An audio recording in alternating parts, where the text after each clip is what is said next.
Hello, my name is Dr. Padraig O'Sullivan. I'm a neurologist at UT Southwestern. I'd like to tell you about the process, the series of steps that we are proposing for you in the weeks ahead for workup of normal pressure hydrocephalus.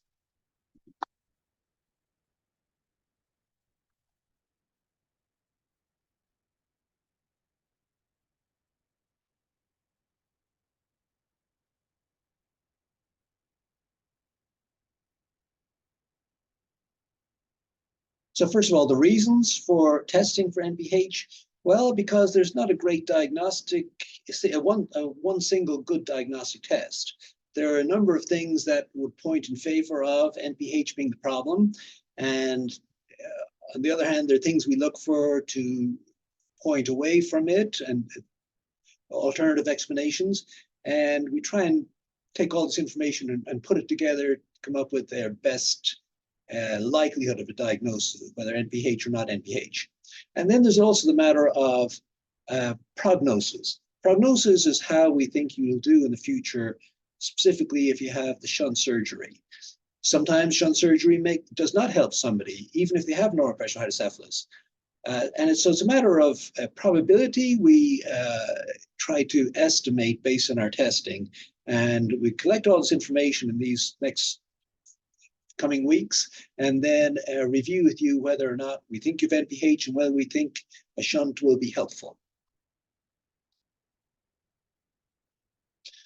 So the next steps in your case, there'd be questionnaires assigned in your inbox in my chart. There'd be a brain, for some patients, there's a brain MRI has to be done with NPH protocol.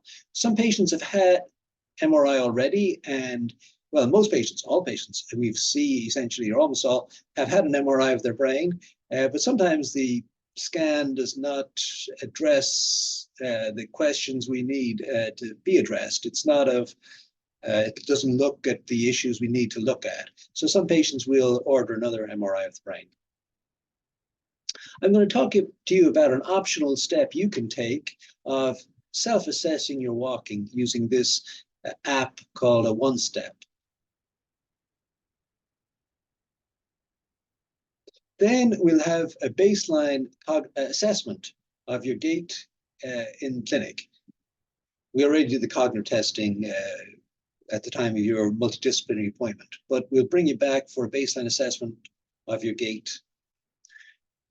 Next thing would be admission to the hospital for a lumbar drain placement, for CSF pressure measurement and removal of CSF over the course of 3 or 4 days.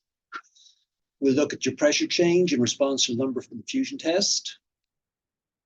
And after we've removed the fluid for 60 hours, we'll recheck your gait and cognition and compare how you were before we did the study.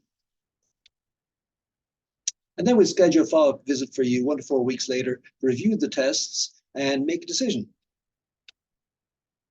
So I'll go through each of these steps now. The questionnaires.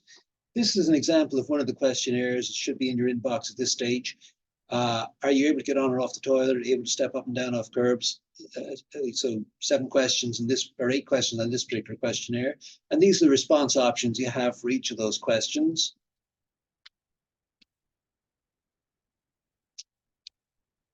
We'll send that same questionnaire again to you in a year's time to track how things are going as well. Next step we'll talk about is a brain MRI with the NPH protocol. If this scan is ordered for you, it does need to be done at UT Southwestern. Other centers don't have the same protocol, and we can't know that we'll get the images that we need. The scan itself takes less than 30 minutes, and it needs to be completed any time before you come into the hospital for your spinal tap or lumbar drain. So there's no point in doing it after you've had CSF removed, because that changes the appearance of the MRI that we're looking at. What are we looking at? We're looking at a couple of things like the cerebral aqueduct. We want to see a high resolution look through that to see if there's any obstruction by a web or something of that nature that would influence further testing or treatment, whether or not you should have CSF removed, for example, in your lumbar drain, whether that'd be safe or not. We also want to look at the volume of your ventricles, the width and depth of your sulci. We want to measure these things. The brain MRI would probably be ordered to be done at the Rogers MRI Center, which is in the Bill and Rita Clemens Advanced Medical Imaging Center. And this is a map showing where that is. If you are not scheduled for your MRI at Rogers Center, it could be a different MRI place on campus. Next, I'm going to talk about this optional step if you want to track your own walking. This is an app called the One Step app, or Physical Therapy by One Step app, that can be downloaded to any smartphone. If you did choose to install this, it'll ask for your name, but I gave an ambiguous name, or my initial P for the first name and O for my last name, left it at that, just for privacy purposes. It asks you next, do you want to allow receiving messages from the manufacturer? And I did not accept that, and I didn't allow them to use my camera or microphone either. It may ask you, do you want to link to a clinician's office? And you don't, because we don't link with your phone for this purpose. If you do install this app, I suggest you use it. Could be 2 days a week or every day of the week, at a random time, or could be the same time every day or different times, doesn't matter too much. And I suggest you measure your walking for 1 minute. You just go for a walk for just to see track how well you're walking over time. And the app will save features of your walking and score your walking. I'll show you how to do that in a minute. And you can see over time if your speed and if your number of steps and your stride length and your balance and the quality of your walking overall are getting better, getting worse, or staying the same.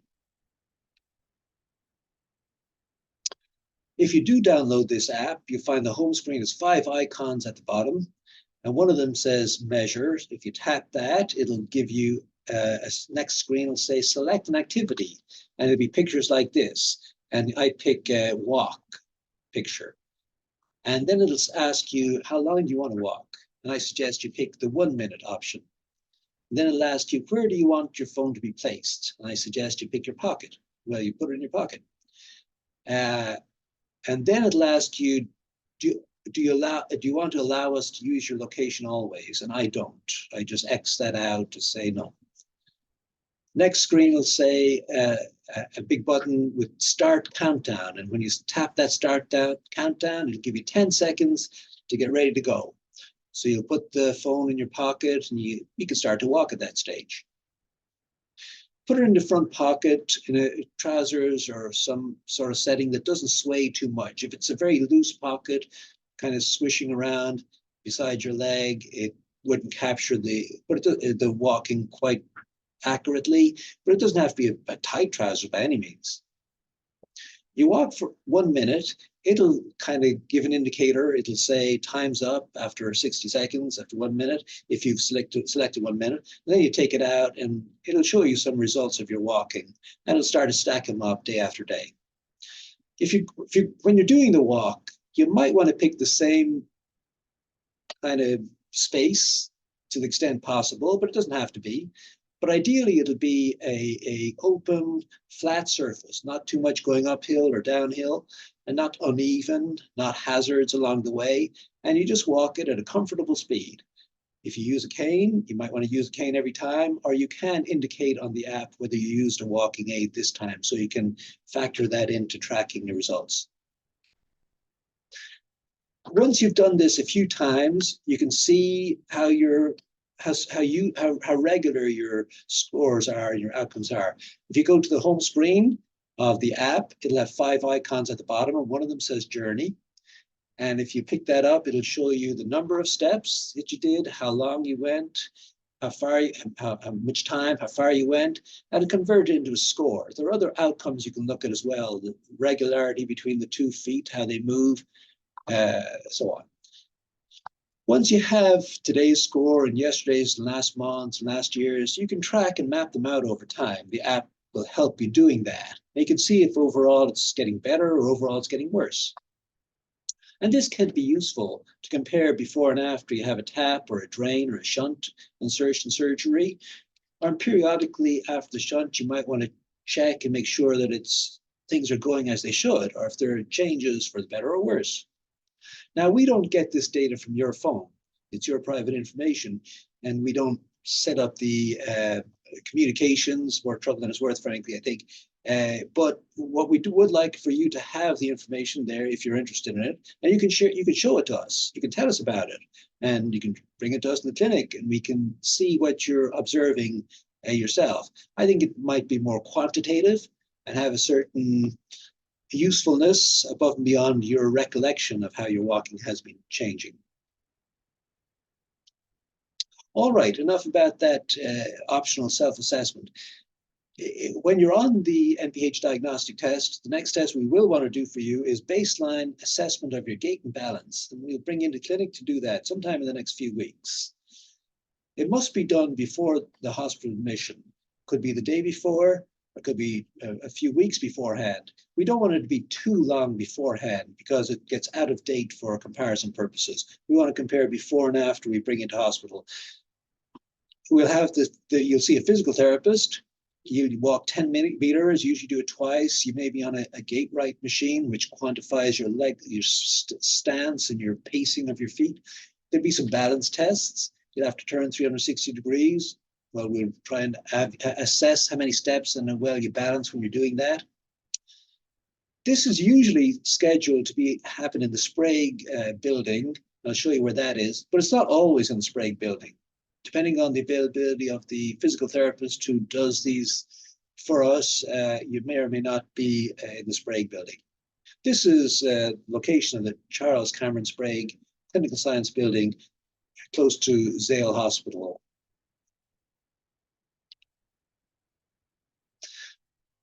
All right, after that's being done, next thing we're going to do is bring you to hospital, Clemens University Hospital. And this is for the lumbar drain test. This is the location of the Clemens University Hospital.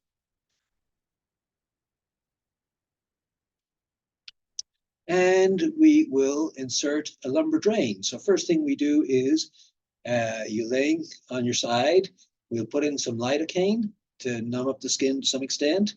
And then we'll insert a needle in between the bones of the vertebra into your CSF space. And then we thread a catheter through the needle and then remove the needle. So this kind of flexible, small tube is now coming out of your back. Using a lumbar catheter risks of having this in for a few days. A significant headache that went on for days happened in 2% of the patients. And we collected a couple of hundred patients and reviewed their experiences. An infection such as meningitis or abscess occurred in another 2%. Injury to the nerves causing numbness in the legs occurred in less than 1% of people. The risk of needing an operation to remove a catheter also occurred in 1% of people. And there is inevitably some discomfort when we put a needle in your arm for drawing the blood or in your lower back for removing fluid. But few patients, patients seem to, well, I guess it's the only way we can go about doing these tests. Next thing we do is we check your CSF pressure. This is a manometer here that will drain the CSF will run into it, and it'll help us see is your pressure sometimes runs high, sometimes run low. And this indicator of how you deal with CSF. Next thing is a pressure, like a stress test. We're going to infuse some saline into your CSF space, about 5 mils of CSF, which is less than a tablespoon, to add to your CSF, which you already have about 300 mils, or, well, anyway, we're putting in 5 on top of the 300 you already have, and we're looking at the effect this has on your pressure. So turn on a pump, push in. It's not pink, obviously, the thing this is just for demonstration purposes. And then we change the valve setting here, and then we look at your pressure and see if this has gone higher. Now, if your CSF drainage and turnover is normal, you should be able to deal with 5 mils of extra CSF saline that we put in without having a significant increase in pressure. But if you've got difficulty removing or turning over CSF, you're retaining it too much, if there's a problem with your CSF management and you're tending to retain it too much, then it'll show up as a high pressure. And that we think is a useful test. Next thing we do is we start draining fluid. We take it out at 20 mils at a time, every 4 hours, over the course of 2.5 days, 60 hours, at which time we've got 300 mils of CSF removed. Of course, you're making more all the time, but this gives you a significant overall reduction in the volume and pressure of your CSF for these few days. You can be up and walking during that stay in the hospital. In fact, we don't want you laying in bed the whole time. We want you to be, having a fairly normal level of activity to the extent possible, even though this small tube is coming out of your bag. Then we move on to test your cognition in the hospital. We will your gait and your cognition. The gait testing is similar to what you had with the outpatient, 10-meter walking, balance test. And the cognitive testing is like what we did in the multidisciplinary clinic. Some cognitive interference tests, learning tests, with extensive range of these. And then we'll compare before and after. And the numbers we're showing here show maybe a 10% improvement. And that's an encouraging improvement after, removing the fluid in that manner. At the end of your hospital stay, 3 or 4 days in Clemens University Hospital, you go home, and sometime in the next few weeks, could be 1 to 4 weeks later, usually, you'll be scheduled to come into the Aston Clinic, usually in person and usually to see the neurosurgeon. Dr. White would review your case, including your test results, and will make a recommendation, essentially, whether a shunt is more likely to help you than hurt you, based on his opinion, based on all this information. If the surgeon recommends a shunt, and if you agree, the neurosurgeon's nurse will schedule surgery. Usually happens a couple of months after. If the shunt is not planned, you can return your care to your referring doctor. I hope you do understand. The point I'm trying to make here is this: it's a clinical judgment, and it's not a hard science about whether or not a shunt is a good idea in each individual case. There are factors that that we've learned over time are more likely to work out. People who have the combination of factors work out likely to be better after shunt, but it's hard to guarantee that. And it's we don't want to do a shunt in somebody that we're not going to help. We don't want to not do a shunt in somebody that we could help. But this is the current state of the art in NPH management. Well, I hope that has helped you understand what's going to be happening in the next few weeks in the course of workup of your question of NPH. Thank you.